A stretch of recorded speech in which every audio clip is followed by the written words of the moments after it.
Jacob Seelman, Raceface Digital. Jeff, everybody's had so many superlatives about Kyle over the years. Led 400-plus laps in 2 straight races here. Is there anything he can do at this point that surprises you anymore? Not really. I mean, it's, I've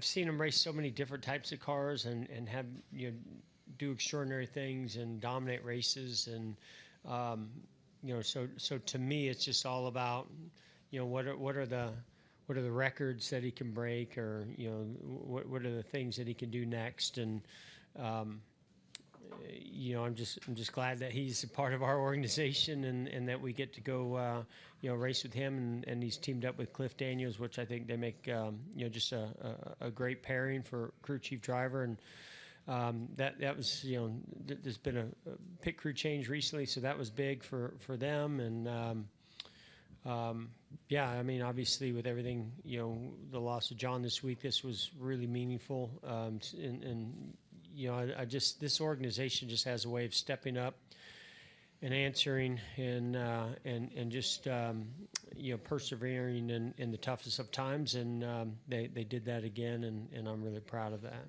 Larson, when he was in here yesterday, called to mind a trip that John took with them after the 2021 championship in Dubai that he found particularly meaningful. You worked with John longer than anybody. What stood out to you about him in his time with you, and then later his time with Kyle at Hendrick Motorsports? Yeah, I mean, I was in here earlier in talking about this, but you know what? I mean, worked with John for a long, long time, but he just had, and I think, honestly, I feel like, and John would probably want this to be a broader discussion about just what PR folks do, the dedication that they have, commitment, and this balance they have of connecting a team or a driver with the media, with the fans, with the sponsors, and also allowing them to stay focused on their job. And he was the best, and I get to work with the best, and so did Kyle, and now, I think others that he's mentored will get to carry that on, and today we get to carry it on with a win. I mean, he loved to travel, and he loved to consume and consume life, it's just, I've really enjoyed this week talking to some folks, that I haven't talked to in many years. And John just, had friends from all different walks of life and loved all forms of motorsports. Just hearing some of those stories and things, maybe some things I didn't know or things I hadn't heard, and same, with them, with some stories I was telling. So, just lost a great one. All right, we're going to go to Matt Weaver next here in the middle. Matt, raise your hand. We'll get you a mic. There you go. Matt Weaver, Sportsnaut. You've had enough dominant cars over your career that I'm sure you've had moments behind the wheel that you're waiting for the caution, you're waiting for the thing that goes wrong. I'm curious, like in a race like this where it means so much, are you kind of feeling those same feelings you might have as a driver where it's like you're waiting for Kyle to queue up, hey, vibration or something like that? Oh, yeah.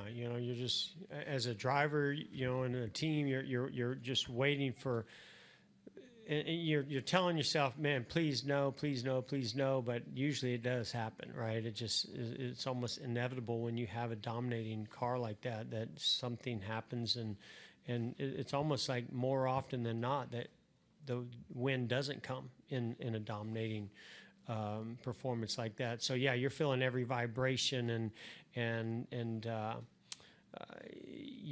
every lap car that you come up to, you just think that something's going to happen. You got in the wall with 5 or 6 to go, and so I think you're really trying to tell yourself, hey, don't make any mistakes here. But at the same time, you're really hoping that the rest of the field doesn't make any mistakes either. It was, for me, I think I was just like, when's it coming? Because I want to get prepared, because I don't want to be too upset when it does come, and it never came, which, you're happy for when you have that kind of a performance. You kind of feel like it's deserving to finish it off. And then I think most of us outside of the sport, when we go through adversity or a tragedy, we get to call in and say, hey, we're not coming to work, or we need time, or whatever. And this sport doesn't move that way. And you guys have dealt with a lot of that over the years and decades. And I'm curious, like, how can you articulate like how challenging that is just to, hey, go to, it's a cathartic in some ways to go to the racetrack, or is it a challenge? I'm going to tell you what, I can't speak for everybody on the team, but for me walking in today, it was different. Yeah, it was tough. I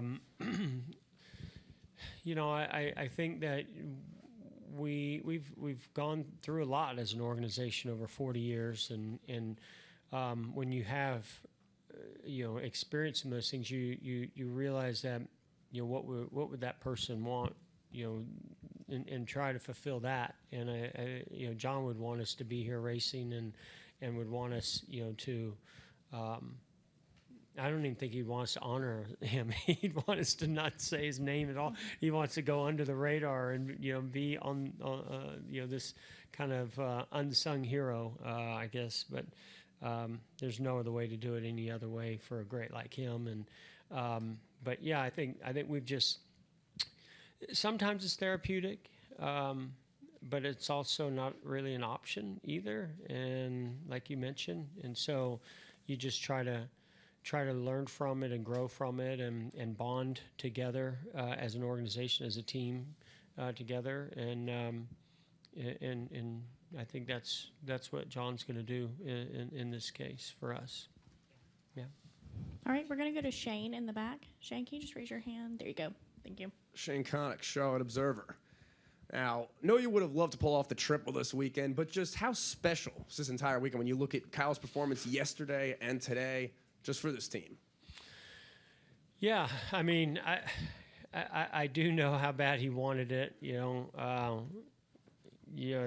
just think of Homestead and how close that was, and and then this one was so close. But either way, I asked Kyle about it earlier, and he's like, I didn't have the best truck on Friday, so second was probably the best we could do. So he was looking at it slightly different than the way I was. But, this is a track that he's just so good at, and this organization, has traditionally put great race cars out on the track here. And so, I'm really excited to see our Xfinity team stepping up. We're bringing a lot more things in house and doing a lot more of that ourselves. We got a young driver in Corey Day, so to see that team and the cars perform at that level.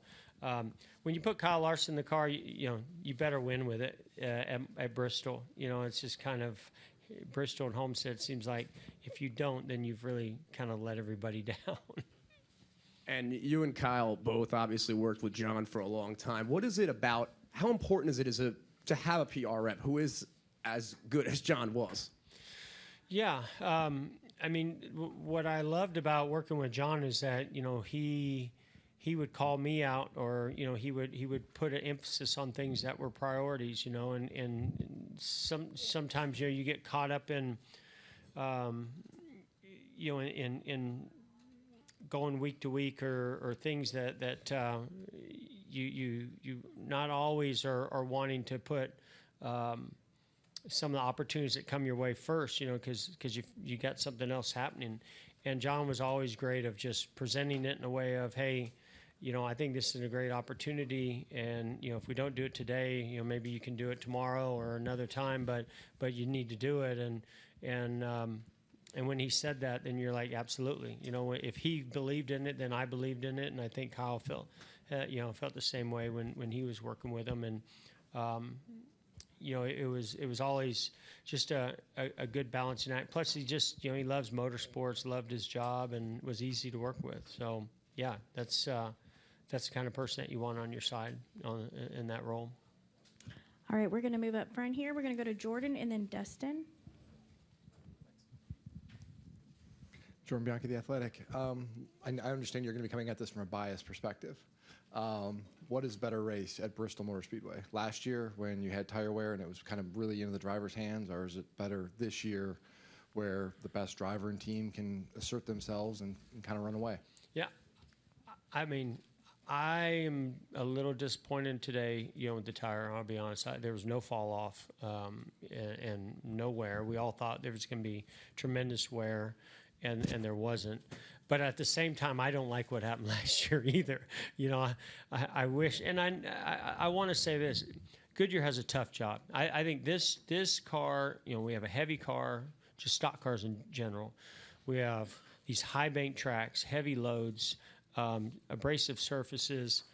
There's just a lot of things that are very difficult for them to do the things that they do to make a tire that's durable and performs well. So to ask them on top of that to please have a tire that falls off and wears, but doesn't wear too much, that's a tall task. So I don't envy them on that, but yeah, I went through the Indy debacle, right? And I mean, you were 10 laps pitting cautions and that's not good. Last year, I thought it was while probably entertaining for you in here, it just completely. It took things out of the driver's hands too much. I felt like it. You could say if you wanted the driver's managing it, I don't think he was. I mean, you running 2 seconds off the pace is not what I think we want in NASCAR to manage a tire. So, yeah, I would take this one over. I mean, I am biased, but I would take this over that. But I still was disappointed to see how few cautions and how little fall off there was today. Go ahead, Dustin. Dustin Long, NBC Sports. First grade is the win is obviously Hendrick Motorsports was built on championships, and I remember talking to you after Phoenix, and last year there was work still to do. As you guys come off a couple of dominating races and have had some strong runs in the first 9 races, how much of a push is championship, even more so after not winning it the last few years, and how does what you guys have done this first quarter maybe lead to some better results later in the season? Well, I mean, to see all 4 of our teams performing at a high level and consistently there each week, and getting solid points to be able to relax a little bit on that. Really bummed about the 48 today, with that, because man, what a great race car and weekend they were having. But it's being in the meetings, we have high standards, and so it's been nice, and I think we've been happy, but no, we're definitely not satisfied, and I think we feel, I'll let Cliff speak for himself. I think we're still behind when it comes to looking at the 10 races in the championship. There's some real good tracks in there for us, but there's some tracks that are concerning, and we want to get to Phoenix, and I think at Phoenix right now, we're not the team to beat, and we got a long way to go, luckily, and I hope we can find it. We got the best people in the business to be able to do that, and race wins like today are rewarding in many ways and will motivate us, but this is not Phoenix, and I think we know that. All right, Jeff. I'm going to go ahead with Cliff and Kyle arriving. Go ahead and let you go. And, Jeff, I think I speak for this entire room. Thank you for your time today.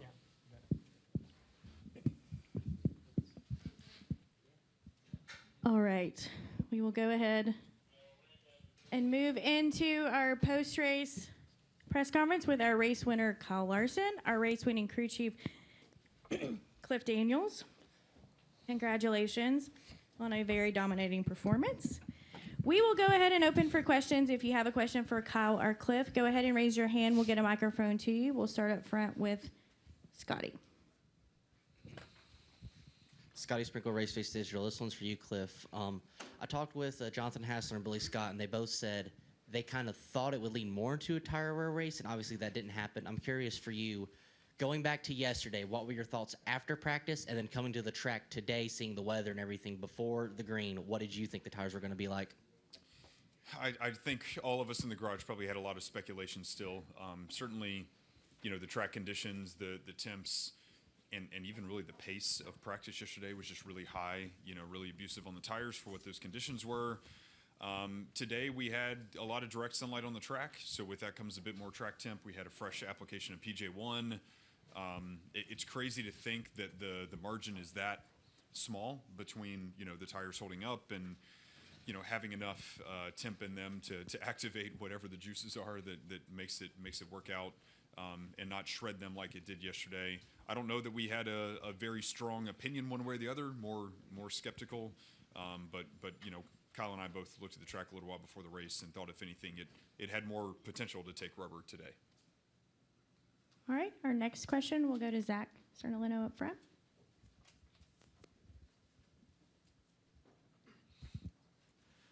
Zach Sternilo, NASCAR.com. Cliff, to your left. I'm curious, going off the tire thing, when you have a situation where you see the tires cording as much as they were, you're coming into this race weekend expecting one thing. Does that give you any sort of doubt? How much does that change what your preparation for the race is, and how quickly then do you have to adapt when you go 50 laps into the race today and see that that's not the case?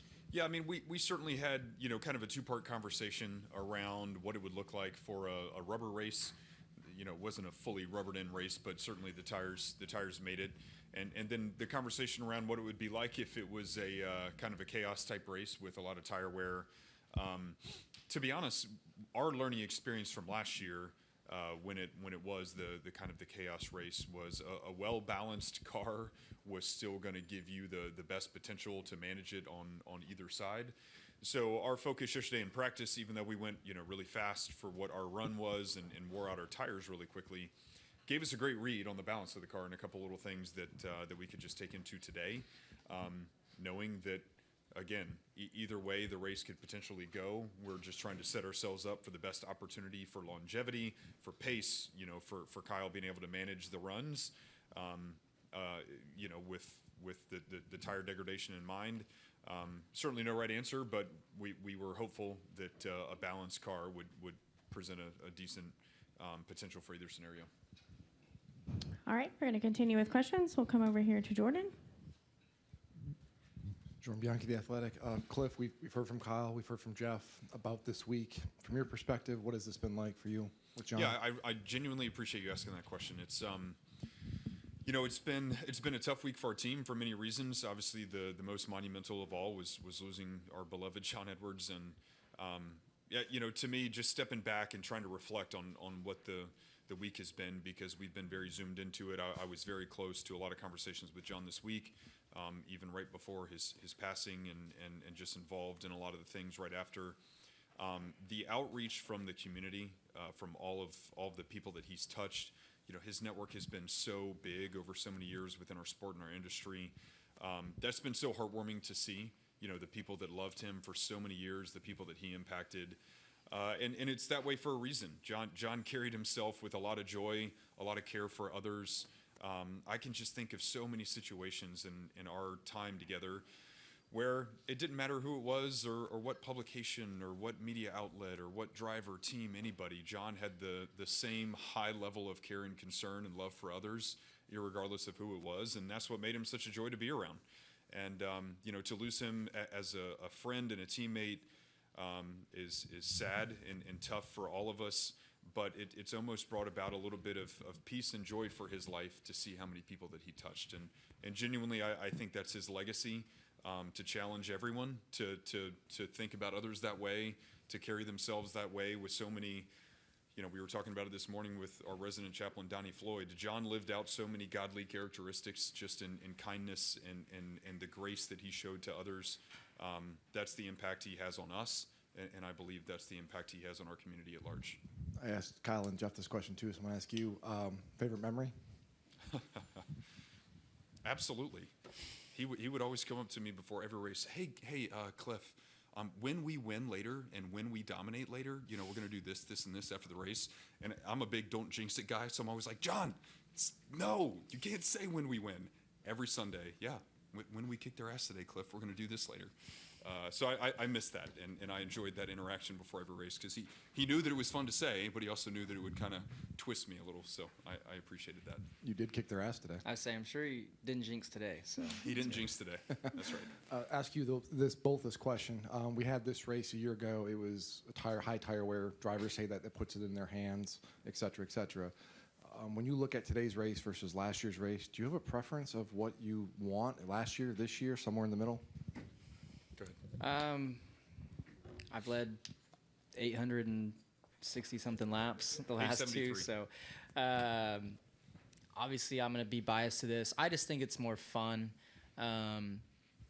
Like we're still out there managing, our runs. So I don't know. I don't know. Last year was a very excessive. I mean, we were running maybe 50%, throughout a run. And that was too much. But then, today we're much closer to 100% every lap, but, somewhere between 85 to 90%, trying to still manage everything, like me in the lead. Like I don't want to get my stuff too hot to where when I catch traffic, I can't pass lappers. So, I think that's why Denny and I were still able to, lap a lot of cars is because we still did a good job managing our tires. Although it might be a little less wear, it's still a lot more temp related that you're managing. So I would obviously love it if it could still, like the tire could lay more rubber and the pace would, the track would get slicker. Like with Xfinity, it gets really black. And when it gets black, it's just greasy feeling and the pace slows down. Where when it's kind of a lighter gray like it is for the cup cars we run here, it does keep it faster pace. So I would more ask for a tire that sticks the rubber to the track because it'll have us sliding around more and like slowing down more. Yeah, and I think my answer would be very similar. I just don't know that for the race that we want to see out of a race, that the conditions and the formula of what was the spring race a year ago is something that would be healthy from a racing standpoint. To me today, man, you had lanes across the entire racing surface. You had guys slipping around. Go look at the right side of our cars destroyed from getting through traffic and touching guys and fenders. We have donuts on the side of the car. Doing my homework this week, I watched the 2004 Bristol night race. One lane on the bottom. Rusty led him the whole race until Rusty had a bad pit stop and Dale Jr. won the race. And there was no passes for the lead, not a whole lot of things that happened. There was no upper lane. To me, today's race, when the top two cars are within a second apart, navigating through traffic in every single lane that was available and bouncing off of lap cars, I know we want cautions and yellows for excitement, but from a racing purist standpoint, today's race was a heck of a race because Denny was coming. He put pressure on us. We knew it. We had to take chances. Man, that just presents such a good race from our seat. And to Kyle's point, when rubber starts to stack a little bit and you're sliding around, you guys probably heard him call out one run. He overheated his right rear tire. Hey, man, right rear tire's starting to wear out some. That's great. That's what you want to see for the way, it was all playing out today. And if I could add, too, I think last spring we were all caught off guard by it and we were all learning on the fly, so that's why we were 2-3 wide and like we weren't really sure what was wearing the tires out, what lane it was. Well, by the end of it, we all learned, what was wearing the tires out. So that's why I think you saw in the first 25 laps today, the whole field was single file. Like I'm curious if fans would have thought that was exciting if we just rode in a train for, 500 laps around the bottom because while running 50% and all still wearing our tires out about the same time anyways. So I just believe it's more exciting when you can let the drivers push and, run closer to the edge of making mistakes. I think that's a good point, and I don't think that had we had the same amount of tire wear today as we had from the spring race a year ago, it would have been anywhere close to that level of a race because all we've talked about all week long coming here is, okay, now that we know it, you have to protect. So to his point, it would have very likely been a very, slow single file lane around the bottom until somebody wears them out, you pit, and join back into the single file lane around the bottom. I think that's how it would have gone. All right, we're going to continue with questions. John, do you still have a question? Okay. Go right here in the middle. So kind of, John Newby, Savage Ventures. So kind of following up on those points you made, you mentioned, 873 laps led in the last 2 races combined. What is it about, I guess, the more standard Bristol that you guys excel at so well? I think for us, the last 2 races, we've qualified well, which really helps. And then our car balance is just really good. I could tell right away in practice this time around, like, my car was extremely good. And then I think, too, when I spend 800 and something laps out front, like, you just become a better leader and a better, driver at managing the pace and learning what it takes to set guys up and what to look for in passing and keeping that buffer to second. So I think just experience to go along with a good car and a track that I've really always ran well here.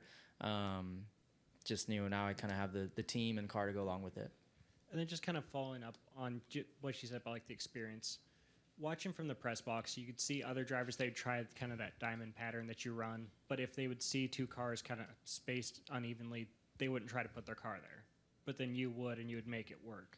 Through the middle? Yes. That was kind of a new thing today that I feel like So when Denny got close to me, sometime after the green flag stopped, like pretty early on, I went to they told me he was like ripping the very, very top. So like I went to the very top and he almost like poked to my inside through the middle. So I kind of kept that in the notebook and caught some slower cars that had split. I think the 60 was somebody I felt like I really needed to get by. And he went to the bottom, and I was able to kind of plug the middle around him. It just was really lighter colored through there. Like there was less rubber, most where everybody's running was the very bottom and the very top. So the middle was kind of clean and had a lot of grip. And, I used that to my advantage for just a couple laps. But I think if you keep running there, you just wear out your tires. So, again, we were looking after our tires today. And when I would make the pass, I just got back to the lanes that I thought would, save me throughout the length of the run. All right, Dustin. Dustin Long, NBC Sports. Cliff, you guys have gone through quite the range the last couple weeks, the last couple races, and I'm curious what, in a sense, better makes us a stronger, better organization group for the playoffs? What you went through last week and having to go through that, or going out and kicking everybody's butt on a week like today? I think it's a great question, and you have to see all of the different facets of, a failure and defeat, and using the DVP policy and all the things that we had to do there. That, in my opinion, was an incredible education and learning experience for our team. There are so many valuable things that we took away, just from a process standpoint, and even working with NASCAR. Something I will highlight is how keen they were on us rebuilding the car with all the proper safety aspects still in the car. And daggone it if we didn't hit the wall again in the same spot and the car was safe and all those things were done. So it was twofold in a team exercise of getting a car that was put together well, back on track, that we could go work on performance, also safety with that. And then at the same time, to make a deep run in the playoffs, you have to know how to push that edge of your team to go do the execution items, to qualify well, to pit from the front, to keep it up front, Kyle managing the lanes as the leader, restarts, communication, timing, a lot of those things are just vital components. And, it's crazy how this week played out for us, just strictly looking at the competition side. Of course, the loss of John was a whole nother blow. But our team maintained a lot of positivity this week of knowing how much we learned and knowing how important that could be. I came in on the backside of Jeff talking about the playoffs for a company. We still do believe that there's more performance to go get at the Gateways and Loudons and Martinsvilles and especially Phoenix, that we've been a little bit behind some of those other guys. So there's work out there ahead of us that we need to go get and find the little bits of performance. But certainly having the dichotomy of such a dismal Sunday a week ago, and the great Sunday that we had today is important for our team. We're going to keep growing and building on it, and still a long season ahead. And also, you mentioned going back this week and watching 2004 Bristol race.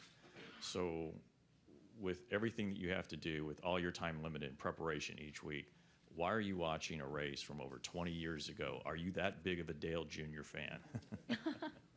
Well, I hate to admit this because just with my family background, I like to think of myself as a little bit of a NASCAR history buff, but I totally forgot, I think, the fact that "It's Bristol, baby" came from him from that race. So that was fun to see.